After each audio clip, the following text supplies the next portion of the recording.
월세가 대세가 된다라는 사실은 사실상 확정적이고요. 매매가에 대한 전망은 조금씩 이견이 있어요. 근데 이견이 없는 게 전월세 가격에 대한 소비자 전망은 여전히 오른다가 훨씬 우세합니다. 월세 쪽에서 그 오르는 부분들 때문에 이 주거비가 커지면 결과적으로 전세 쪽으로 가고 싶어하는 수요가 늘어나거든요. 근데 이제 그때 되면 전세 물건 자체가 희귀해지니까 희소해졌을 때의 특징은 가격이 오히려 오르죠.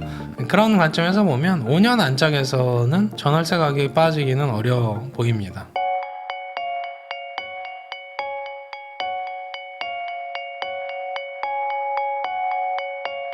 그러면 이제 전세 얘기 한번 좀 여쭤보겠습니다. 방금 말씀해주신 것처럼 이제 다른 대도시 비해서 뭐 세계적인 도시 비해서 우리나라가 이제 전월세 이런 것들이 좀 싸다. 특히 이제 소득 대비 그 주거 비용의 퍼센트가 우리나라 상당히 낮더라고요. OECD. 그러면 그 이유가 뭔지도 좀 말씀해주시면 좋을 것 같거든요. 그건 이제 여러 학계에서 이미 뭐 논문이 나와 있습니다만 전세라는 상품 자체가 뭐 유일무이하게 이제 국내에 존재하는 거고 뭐 특정 나라에서 존재하는 곳들은 뭐 일부 공산 국가에서만 존재하는 것 같아요. 그러니까 거의 없는 거죠. 전세라는 제도가 거의 유일무이한 국가입니다. 그러면 전세 구조를 잘 생각해 보시면 내가 전세금이 3억 원인데 3억 원을 이제 집주인한테 전달하고 2년 동안 거주하다가 3억 원을 돌려받잖아요. 네. 그럼 주거비가 뭐 대출을 받아서 전세 이자를 내는 경우도 있긴 합니다만 자기 자금이라고 했을 때 주거비가 엄청나게 저렴한 거죠. 그 부분에 대한 것 때문에 OECD 선진국 기준으로 이렇게 분류를 하면 주거 비용이 최하단에 있습니다. 전세에 의한 거죠. 네. 월세도 저렴했어요. 왜냐하면 전세가 월세를 견제해 줬거든요. 그렇죠? 근데 이제 이 전세라는 상품 자체가 가격이 오르고 금리 수준이 갑자기 이제 오르다 보니까 전세 이자 내는 것 대비 월세가 쌌던 경우들이 작년과 재작년입니다. 네. 그러다 보니까 월세 쪽으로 수요가 쏠렸던 거예요. 임차 수요가. 그러면서 월세가 급등했죠. 월세가 급등했는데 급등을 해도 주요 국가 대비 여전히 저렴하고 예를 들면 이런 겁니다. 우리가 이제 강남권에 가셔도 빌라가 있잖아요. 네. 보증금 1,000에 100만 원짜리 월세 어마무시하게 많죠. 네. 타 국가 가보시면 그런 거 없습니다. 이렇게 예를 들어서 대도시의 핵심 그렇죠. 지역인데. 대도시의 강남권에 투룸짜리 보통 투룸 되니까요. 빌라도 그런 게 보증금 1,000에 100 이하에서도 많다는 거죠. 네. 여전히 싼 겁니다. 근데 이제 타 국가 이제 도쿄 같은 데 가서 한번 보시면 뭐 공과금은 두말할 것도 없고 그것도 비쌉니다만 주차비도 또 따로 냅니다. 주차 라인에 대한 것들 그런 거 다 차치하고 그냥 순수 월세만 보면 저희보다 한 두세 배 높습니다. 네. 동일한 조건에서 컨디션으로 봤을 때. 근데 그럼에도 이제 유럽 쪽은 사실은 동일 컨디션도 아니죠. 더 낙후돼 있죠. 안 좋죠. 낙후돼 있는데 월세는 두세 배 높습니다. 그러니까 전세라는 상품 자체가 이제 구조상 지금 5대5로 이제 경쟁 관계가 됐잖아요. 네. 월세를 견제해 준다는 의미보다 월세 쪽이 이제 비중이 높아지면서 전세라는 상품은 희귀해진다 쪽에 가깝고요. 희귀하다는 의미는 그러면 이게 선호도가 낮아지는 거냐? 또 그렇진 않아요. 자금 여력이 있으면 당연히 전세를 선호하니까 그 관계에서 보시면 이제는 이제 임대차 시장에서 저는 전세 살아요 이렇게 한 10년 뒤쯤 얘기하면 굉장히 소득과 자산이 좀 되시는 분이구나. 그러니까 프리미엄 성격의 임대차 성격으로 나중엔 변하지 않을까 이렇게 보고 있습니다. 월세가 좀 대세가 되고요. 월세가 대세가 된다라는 사실은 사실상 확정적이고요. 네. 다만 이제 얼마나 빠른 속도로 월세 쪽으로 이전될 거냐 관계가 있는데 아무래도 임대차 시장이 2+2까지 있으니까 이게 이행되는 과정에서 조금 시간이 걸리죠. 앞으로 향후 좀 전월세가 좀 탄탄하게 좀 받쳐줄 것 같다고 말씀도 해주셨는데 그 이유도 좀 설명해 주시면 좋을 것 같고 상승세가 좀 계속 갈까요?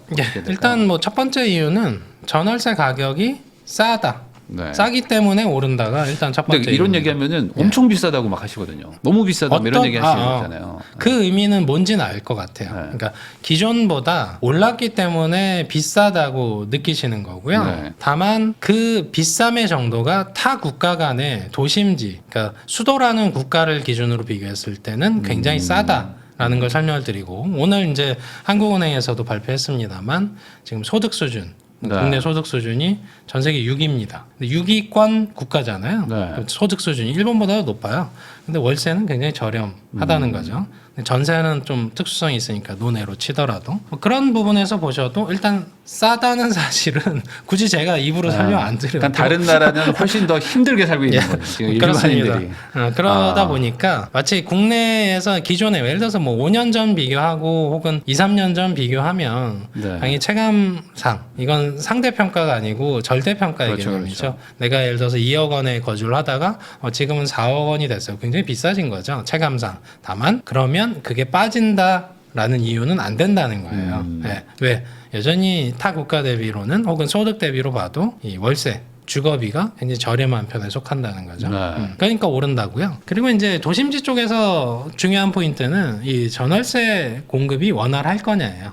자, 우리가 이제 보통 상가는 공실 개념들이 있잖아요. 네. 근데 이제 주거 시장은 공실이 없습니다. 뭐 이사하거나 혹은 뭐 허물어지거나 뭐 이런 과정에서의 공실은 있죠. 죽어도 딱 보고 계시면 이 가격 구간만 맞으면 공실이 없습니다. 그럼 무슨 얘기냐면 그러면 이 공실이 없는 시장에서 우리가 이제 주택 보급률이나 인구 1000명당 주택 수를 한번 보시면 결국은 주택 양이 부족한 시장이 서울 수도권이거든요. 네. 근데 서울 수도권에서 그러면 이 전월세 수요를 맞추려면 신축 공급이 원활해야 되잖아요. 지금 원활하게 공급이 안 되잖아요. 그러니까 한마디로 주거비가 오른다라는 결론이 하나가 더 나오는 거가 되는 겁니다. 그래서 이 두 가지만 보셔도 전월세 가격은 계속 오른다가 맞고, 그러면 이제 이게 이제 단순히 제 관점이면 또 그걸 이제 이견이 있을 수 있겠죠. 그래서 저희가 이제 주기적으로 설문조사를 합니다. 네. 매매 가격에 대한 전망, 전월세 가격에 대한 전망하는데 매매가에 대한 전망은 조금씩 이견이 있어요. 근데 이견이 없는 게 전월세 가격에 대한 소비자 전망은 여전히 오른다가 훨씬 우세합니다. 네. 그러니까 그런 건 이제 소비자 전반에 대한 그 리서치를 해봐도 그쪽이 또 우세한 거니까 거기서 또 마찬가지로 각종 기관에서도 전월세 가격에 대한 안정세는 쉽지 않다로 전망을 하고 있으니까 그걸 또 참고하셔도 되고. 그거에 어쨌든 가장 큰 요인은 이제 말씀하신 대로 이제 신축 공급이 좀 부족할 지역들이 지금 서울 수도권인데 예. 그러다 보니까 이제 공실, 그러니까 빈집이 늘어나야 뭐 안정이 되는데 빈집이 안 늘어나니까. 뭐 이렇게 얘기할 수는 있겠죠. 뭐 미분양 주택이 지금 수도권에서도 한 15,000채 정도가 있잖아요. 그리고 이제 중고 미분양도 한 3,000채 가까이 있는 것 같습니다. 근데 중요한 포인트는 대부분 외곽지에 해당되는 물량이고요. 그리고 아파트가 아닌 물량들인 경우가 많습니다. 그래서 사실은 우리가 주거 문제를 얘기할 때 사실은 외곽지로 빠지면 빠질수록 주거비는 굉장히 저렴해져요. 거기서 외곽지에 있을수록 교통비도 같이 늘어납니다. 네. 그러니까 외곽으로 그렇죠. 가서 주거비가 저렴해진 것까지는 좋은데 네. 거기서 출퇴근하는 쪽이 도심지라고 하면 여기로 차로 이동한다. 그러면 대중교통 대비 뭐 그렇죠. 비용이 10배 이상 늘어나고요. 뭐 그런 게 사실은 월세를 아껴도 결국은 다시 도심으로 오는 이유가 됩니다. 그래서 이제 생각보다 이게 월세 얻으려고 좀 멀리 가려고 해도 가보면 이게 교통비랑 시간 따져보면 맞아요. 그냥 안으로 들어오자라고 하는 게 또 있는 것 같아요. 그건 출퇴근만을 또 봤을 때 그렇고요. 네. 뭐 문화적인 혜택, 혹은 편의성, 혹은 뭐 교육, 네. 뭐 이런 것까지 고려하면 더더욱 도심지 쪽에서의 그 수요는 오히려 이제 늘어나는 국면들이 있고요. 늘어나는 국면에서 이제 해석하실 때 인구 문제를 좀 거론하시잖아요. 네. 그래서 이제 저출산 문제 심각하죠. 근데 그게 이제 서울 수도권에 영향을 미치는 건 이제 통계청에 가서 보시면 2035년 정도 되면 이제 정점을 찍고 인구수가 서울 수도권에서도 줄기 시작합니다. 네. 근데 이렇게 해석하면 마치 수요가 이제 그때 되면 쭉 빠지니까 전월세 가격이 빠질 거다 이렇게 해석할 수 있잖아요. 네. 근데 웬걸 가구 수는 그 2050년까지 100만 가구 늘어납니다. 무슨 얘기냐? 자, 이런 거죠. 우리가 이제 4인 가정이 있는데 이게 2인 2인 쪼개지면 두 가구잖아요. 네. 그래서 가구 단위로 우린 보통 주거에 대한 수요를 보죠. 그러면 2인 2인 쪼개졌을 때 이 두 가구가 다시 합치는 경우가 있다면 수요가 줄 수 있겠죠. 네. 근데 보통 합치나요? 잘 안 해요. 한번 나가면서 안 들어요. 한번 나가면 웬만하면 이제 사업이 많아지 않는 이상 다시 안 들어옵니다. 부모님 집에. 그러니까 이렇게 주거가 분리된다는 게 가구 분화잖아요. 네. 그래서 무슨 얘기냐면 서울 수도권에서 이제 통계청의 장래 인구 축에 보시면 100만 가구가 늘어납니다. 그럼 이건 매매 수요가 꼭 되는 건 아니죠. 전월세라도 늘어나는 거죠. 전월세 수요로는 늘어납니다. 네. 그러니까 전월세 가격 오른다에 대한 전망은 마땅한 주택이 원활하게 공급되지 않으면 지속적으로 전월세 가격은 상승한다 관점이 나오는 겁니다. 인구 감소에도 불구하고 네. 가구 수가 분화되니까. 그래서 1인 가구가 늘어난다는 사실은 이런 변화죠. 대형 면적에 대한 임차 수요는 줄 수 있다. 네. 소형 면적에 대한 수요는 지속적으로 늘어날 거다. 이 정도의 전망은 가능한 거죠. 네. 예. 그리고 또 소형 평수가 상대적으로 과거에 또 공급한 게 또 적었다면 더 그쪽에서는 또 단기적으로는 또 이렇게 급등이 일어날 수도 근데 있는 그건 거니까. 아까 설명드린 것처럼 공실은 없다라고 네. 설명드렸잖아요. 예. 그러면 지금 말씀하셨던 이제 전월세 상승은 이제 금리 인하까지 이제 더해지면 더 좀 가속화된다고 봐야 되는 걸까요? 지금 이제 금리를 내리고 있지 않습니까? 아직 시장 금리까지 반영이 안 됐지. 예, 뭐 이건 두 가지 문제 같아요. 금리 인하가 사실은 급격하게 이루어지는 건 아니잖아요. 네. 점진적으로 이루어지고 있죠. 다만 코로나 때는 굉장히 급격하게 내렸죠. 네. 그러니까 유동성 효과라는 것들이 배가 됐다면 지금은 뭐 한 3개월 사이에 0.25%포인트 내릴까 말까잖아요. 네. 혹은 동결이니까 그게 더 셀까? 거기에 의한 수요 증대는 분명히 있으니까 없다고는 할 수는 없죠. 근데 대출 규제가 사실은 시장에서 더 세 보입니다. 작년만 해도 급격하게 거래량 줄어든 이유가 대출 규제 영향이었잖아요. 그래서 금리는 사실 작년에도 인하했잖아요. 그럼에도 불구하고 거래량은 훅 줄었죠. 그래서 마찬가지로 우리가 이제 7월 들어서 스트레스 DSR 3단계까지 시행을 하는 마당에 그래서 소득이 예를 들어서 한 1억 원 정도 되시는 분은 대출 한도가 심하면 1억 한 2천까지 줄어듭니다. 그러니까 수요자 입장에서 볼 때는 금리 인하에 대한 어떤 걸 누리기에는 대출은 계속 타이트하게 간다는 거죠. 네. 그러니까 제가 볼 때는 금리 인하에 대한 그 수요 증대보다는 대출로 누른 거에 의해서 수요가 퍼져나가다라는 그러니까 밑단으로 내려오는 것들이 더 크다는 걸 설명을 드리는 겁니다. 예. 다른 지역으로. 그렇죠. 다른 네. 지역으로 왜냐하면 아까 설명드린 것처럼 일반 그 대중, 네. 일반 직장인이 1년 만에 갑자기 5천만 원 모으는 건 쉽지 그렇죠. 않잖아요. 맞아요. 대표님은 좀 네. 다르실 수 있겠지만. 저도 똑같습니다. 그래서 네. 결국에 대출을 줄이면 그 다음 지역으로 이제 네. 퍼져나간다. 아니 근데 결국에 이 전세라는 거는 결국 말씀하신 어떤 요인들도 맞지만 요즘에는 워낙 대출 받아서 들어가시는 분들이 많고 네. 그러다 보니까 이제 금리의 영향도 좀 많이 받고 그 규제의 영향도 많이 받는 것 같기는 하거든요. 근데 정부가 어쨌든 지속적으로 대출 특히 이제 전세 대출 쪽도 막 이제 막 건드리는 게 있어요. 막 네. DSR을 보내만해 이런 얘기들도 네. 조금씩 하잖아요. 워낙 민감해서 잘 말을 못 하지만 그러면 앞으로 전세 대출 쪽도 전반적으로는 지금보다는 더 이제 타이트하게 간다 예, 이렇게 봐야 될까요? 최근에 이제 금융위에서 발표했던 자료들 이렇게 보시면 하반기부터는 그 전세 대출에서도 네. 소득을 보겠다라고 일단 논의를 하겠다 했거든요. 다만 언제 적용하겠다라는 걸 특정하진 않았고 연초에 이제 우리가 이 1분기 사이에서 실행했던 것들은 전세 보증 비율을 낮췄죠. 100% 정도 보증했던 네. 걸 90%로 낮췄고 그리고 이제 3월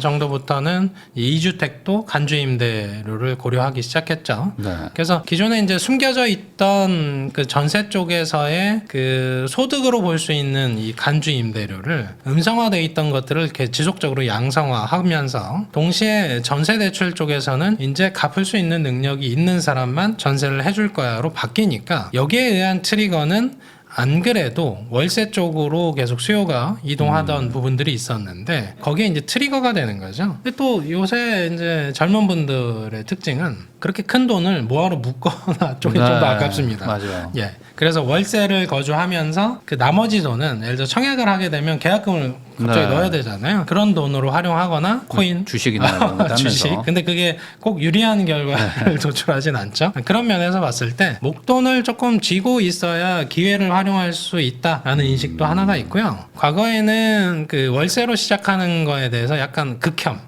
예, 혐오하는 그런 사회 분위기가 있었는데 요새는 또 그런 분위기도 아니고 뭐 네. 전세 자금을 해서 전세 대출을 받아서 이자를 내나 월세 계약을 해서 월세금을 내나 사실은 그 금액 부분에서 결국은 누구한테 월세를 주고 있냐 똑같은 차이일 거죠. 뿐이니까 그런 부분에서는 이제 선택인 거죠. 이렇게 했을 때 전세 대출 받는 거 대비 전세 물론 사기 이슈도 있으니까 리스크도 피해야 되긴 합니다. 그래서 대출 받아서 이자 내는 거 그리고 월세 계약을 해서 월세를 내는 것 두 개를 상호 비교했을 때 유리한 쪽으로 선택한다는 거죠. 네. 근데 그런 부분에서 이제 임대인들 입장에서도 딱히 전세를 통해서 레버리지를 하는 패턴도 물론 이제 중요한 분도 계시긴 합니다만 사실은 수익률 개념에서는 그렇게 유리한 건 아니거든요. 네. 그걸 이제 잘 운영하고 하는 분들, 근데 내 돈이 아닌 걸로 뭐 주식 그렇죠. 투자라거나 쉽지 코인을 않죠. 하는 거는 사실은 이 도덕적 해이잖아요. 그러니까 그런 부분들에서 봤을 때는 임대인들조차도 이제는 월세를 더 선호하는 시장으로 이제 점차 바뀌고 있지 않나 이런 해석이 가능합니다. 정부 입장에서도 월세가 좀 여러모로 세금이나 뭐 이런 것들도 좀 좋고 맞습니다. 세수 그래서 증대에도 도움이 되고. 아예 이제는 약간 정부도 인위적으로 약간 좀 글로 가는 방향이 좀 느껴져요. 그러니까 이런 거죠. 이제 전세 대출 규모가 가계부채에서 차지하는 비중이 한 200조 가까이 돼요. 맞네요. 예, 10% 물론 이거는 보증금이 있는 대출이니까 네. 어떻게 보면 현금성 자산에 대한 대출이잖아요. 그러면 200조라는 이 전세 대출은 사실은 200조의 돈이 있는 거죠. 그러니까 엄밀히 따지면 뭔가 부실한 그런 네, 대출은 네, 네. 아니거든요. 왜냐하면 2년 주기로 또 상환이 일어나잖아요. 그런 관점에서 보면 뭐랄까 부정적 가계부채 이슈는 아닌데 가계부채 총량이 저희가 이제 GDP 대비 네. 지금 뭐 90%대까지 낮춰놨는데 GDP가 한 2,200조 정도 됩니다. 근데 지금 가계부채 규모가 모든 가계부채를 포함하면 한 2,000조 되거든요. 네. 그러니까 이게 한 90% 수준에 있는데 정부의 지금 의지는 이걸 80%대까지 낮춘답니다. 낮춰서 결국은 이게 시장의 경제 성장을 저해하지 않는 수준까지 관리하겠다는 건데 그 대상 중에 하나가 이제 전세 대출이 껴져 있는 거죠. 그러면 그렇게 되면 결국에 그 유동성을 회수한다는 개념으로 봤을 때는 전세가에는 악영향이 올 수 있는 거잖아요. 단기적으로 봐도 돈이 빠져나가는 거 아닐까요? 앞서 설명을 드리면 이런 겁니다. 전세는 프리미엄 시장이 되는 거고 월세는 주종을 이루는 계약이 되는 거니까 프리미엄 시장 개념에서 보면 이걸 이제 전세의 계약 비중 자체가 줄어드니까 네. 그럼 전세값이 빠지는 거 아니야? 이렇게 해석하시는 경향성이 있는데 반대죠. 월세 쪽에서 그 오르는 부분들 때문에 이 주거비가 커지면 결과적으로 전세 쪽으로 가고 싶어하는 수요가 늘어나거든요. 근데 이제 그때 되면 전세 물건 자체가 희귀해지니까 희소해졌을 때의 특징은 가격이 오히려 오르죠. 그런 특징들이 있고 주인들이 약간 반전세로 돌리고 뭐 이러면서 맞아요. 전세가 귀해지는 거니까. 맞아요. 전세 물건 자체가 귀해지는 거니까 그 계약상에서는 사실은 여전히 임차인 쪽이 유리하죠. 뭐 보증금 일정 수준, 그게 이제 자기 돈이라는 관점에서 보면 그걸 맡겨놓고 뭐 2년에서 4년 뒤에 그대로 반환을 받는 거니까요.